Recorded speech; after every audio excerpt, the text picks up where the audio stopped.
Barack Obama has to find time to start engaging with perhaps the trickiest short-term problem on America's foreign policy agenda, Iran. President Obama is moving tentatively to open up serious dialogue with Iran, but that process could be a long, slow one. And if further evidence emerges that Iran is moving closer to nuclear weapons capacity, he would come under heavy pressure to act preemptively. But Robert Baer, a decorated former veteran CIA agent described by investigative journalist Seymour Hersh as the agency's best agent in the Middle East, is suggesting a radically different prescription. Baer is best known to the wider world as portrayed by George Clooney in the film Syriana.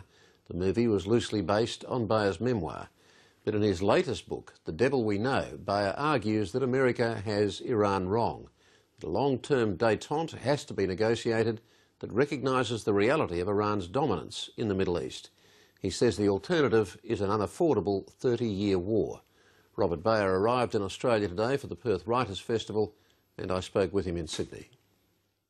Robert Baer, you argue that Iran is embarked on an agenda of empire building, that by use of proxies it's already halfway there. We'll get to its ultimate goal of empire shortly, but how do you define the parts of empire that Iran already controls? I would define, and I come very down strongly on this, Hassan Nasrallah, the Secretary General of Hezbollah, is an Iranian proxy. We have certainly seen evidence that he's told the Iranians over the years that he will do nothing, take no action, without clearing it with Tehran. This is very clear. The intelligence was, and this goes back to 1982. He is a proxy. He is a surrogate. Call him anything you want. He is an Iranian general, if you like. He has the equivalent of that status in Iran. He answers to Tehran. Hezbollah is not an independent force in any sense of the word. You have large parts of Hamas answer to Tehran. There are arguments in intelligence circles that Hamas has stopped suicide bombings in order to revert to rocket attacks on Iranian orders. You see Iran and the Palestinian Islamic Jihad.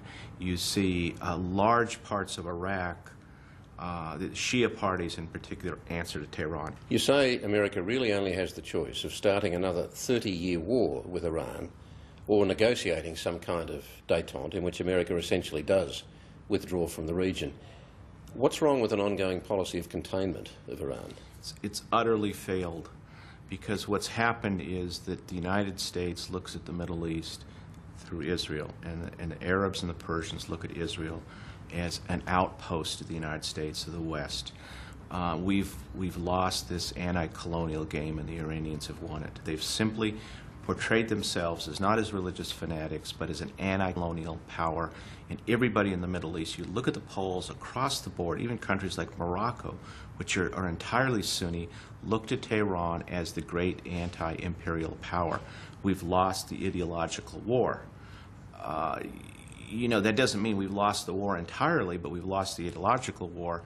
But by bringing Iran to the negotiating table, by implementing Resolution 242, closing the settlements in the West Bank, getting the Israelis to a position where they don't have to feel they have to bomb Gaza, will normalize relations in the Middle East. When you paint Iran almost as a kind of reasonable nation with which America can negotiate, how do you reconcile that with the image that President Ahmadinejad portrays?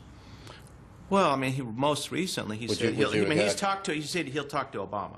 He said he wants to talk to him, and this is a great opening which we should take advantage of. But we have to look at that Iran, what we miss is that Iran is not run by the mullahs. It is a military dictatorship. Khamenei, the supreme leader, controls the military. He controls the intelligence service. He controls the prosecutors, police force. He's not even really an Ayatollah. He does not have the qualifications. Yet he runs the army. He is the man we need to talk to. It's a military dictatorship. And any military conflict can be negotiated. Ideological ones cannot be. Are you saying Ahmadinejad is irrelevant? He's relevant to the economy. He controls a lot of ministries, but he does not control the power ministries.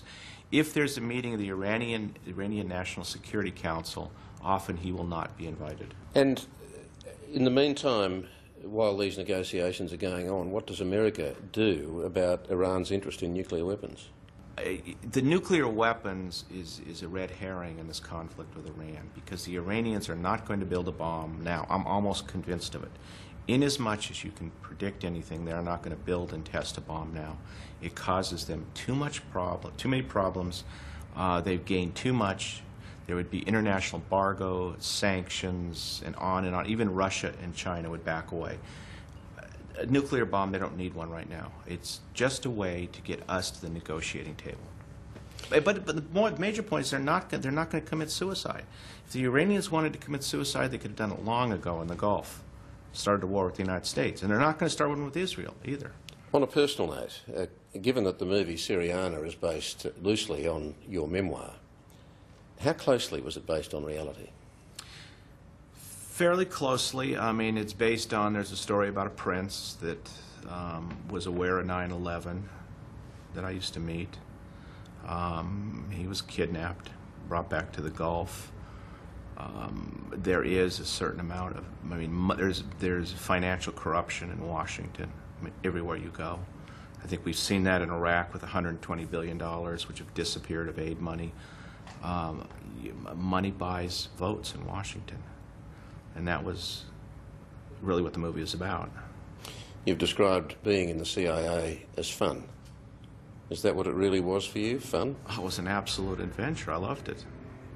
If it hadn't become so routine, I would have stayed in. And what about the CIA of today, the CIA of rendition of waterboarding, of other forms of torture? That's just a scandal. That's an utter scandal of torture. Didn't happen in your time, any of that? No. I mean, we knew we were always aware of torture going on in the Middle East and South America, and places like that, because we saw reports. And it's what we understood was that torture is a form of political intimidation.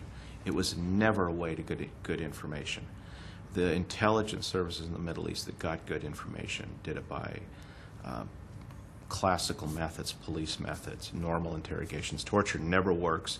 It's a scandal, and I have yet to see one case based on torture that's made a case. You know, Khalid Sheikh Mohammed, the mastermind. Don't we all forget that he confessed Al Jazeera before he was ever captured? I mean, he said, "I did it," and since then he said nothing much. I mean, it's a total waste of time. It's a huge, I just am embarrassed the United States even engaged in it. And I think there should be trials. Do you respect the quality of America's intelligence today?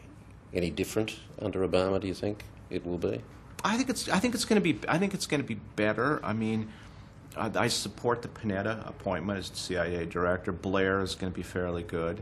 I think that Obama is up against a culture of dishonesty, which he's got to break down piece by piece, but he certainly sounds like he's going to do it.